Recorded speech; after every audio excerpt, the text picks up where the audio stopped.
দাও পানি দাও। আচ্ছা। এত সুন্দর করে কেউ পানি ঢেলে দিতে পারে, না দেখলি জানতেই পারতাম না। এই নেন। আচ্ছা দাও। আরে আল্লাহ, কইলো কি হারামিরা। আহ কি স্বাদ।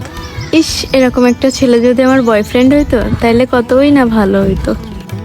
বাহ, আপনাদের কলের পানিটা তো অনেক মিষ্টি, একদম যেন আপনার মতো।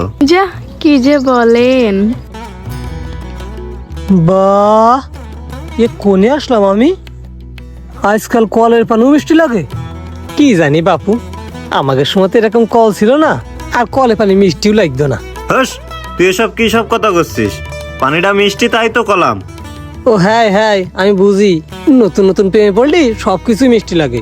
তোর দেখে শুধু কলের পানি খেয়ে অন্য কিছু যেন আবার। তো যাই হোক, দাও পানিটা তো আমার দিবা নাকি?